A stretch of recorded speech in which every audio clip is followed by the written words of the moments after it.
Bonjour Roch. Bonjour. Bienvenue à cette dernière rétrospective pour 1997. Oui, l'année passe vite, hein? Oui, absolument.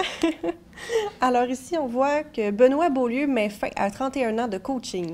Oui, Benoît Beaulieu, c'est un professeur à l'école primaire, donc il était très apprécié, puis on dit que dès son arrivée comme professeur ici, dans la région, on lui demande de faire le coach pour le niveau Pee-wee. OK. Alors, OK. pendant une trentaine d'années, il a été coach pour plusieurs jeunes. Et on dit même que dans son temps de coaching, il y aurait à peu près 5 à 6 jeunes qui auraient fait la Ligue junior majeure. Et entre autres, bien, il y en a un qui a fait un petit peu plus que la Ligue junior majeure. Lui, il a fait le cinéma, c'est les Roch Voisines. Oui, c'est vrai. Puis une chose importante aussi, ce qu'il disait, Benoît, il dit, quand tu commences la saison avec 15 joueurs, puis il dit à la fin, tu finis avec 15 joueurs, c'est signe qu'ils se sont amusés. Mais il dit, si tu en manques un, il dit, il y a quelque chose qui s'est passé. Je trouvais ça intéressant comme approche, là. Le but premier, c'était que les jeunes s'amusent. C'est une belle philosophie. Oui. Toujours dans le sport, on voit ici que Roch et Benoît partagent leurs souvenirs. Oui, bien, c'est ça. Donc, pour le mois de décembre, Benoît Beaulieu fait 2 fois la manchette, Oui, la une du tout l'a dit. Oui, c'est une initiative de Roch Voisines et de Benoît qui ont participé ensemble à faire un petit temple de la renommée à l'Aréna de Notre-Dame pour souligner l'effort qui a été fait de tous les jeunes de participer à cette activité qui est merveilleuse, qui est le hockey. Ben oui, c'est vrai. C'est rassembleur. Oui.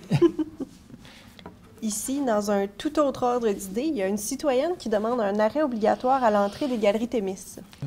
À cette époque-là, il y avait une garderie qui était pas loin, donc la personne, je pense qu'elle avait peur qu'il y ait des accidents. Il faut dire c'est un lieu où la vitesse est assez élevée.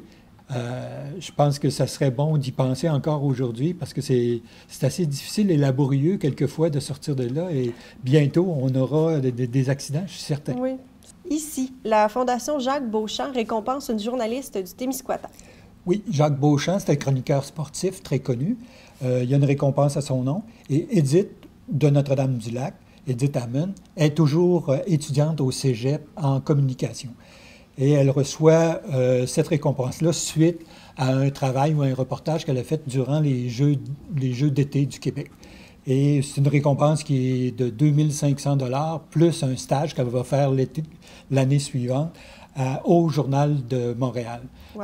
Présentement, Edith, elle travaille toujours dans les médias, elle est à Radio-Canada à Québec. Un bon talent de chez nous. Alors, c'est tout pour l'année 1997. On n'avait pas beaucoup au mois de décembre? Non, décembre, ça tombe toujours un petit peu au neutre à cause des fêtes, mais voilà, c'est un beau tour d'horizon pour 97. Oui. Puis, on va se retrouver pour 1998. Oui. Puis, avant ça, on a fait des découvertes dans le fonds d'archives de TVCT, puis on a trouvé quelque chose te concernant. Bon, tout d'abord, moi, j'aimerais remercier personnellement et au nom du conseil d'administration tous les employés de TVCT, tous les bénévoles, tous les participants au bingo qui nous permettent de soutenir l'activité de la TVCT et ainsi que toute la population. Alors, un gros merci pour le travail qui a été fait en 97. Et pour 98, je souhaite que ça continue et je souhaite de joyeuses fêtes et une bonne année. On pourrait dire joyeuses fêtes pour toi aussi. Oui, absolument, joyeuses fêtes. Toute ta famille, puis joyeuses fêtes à tout le monde. Oui, absolument.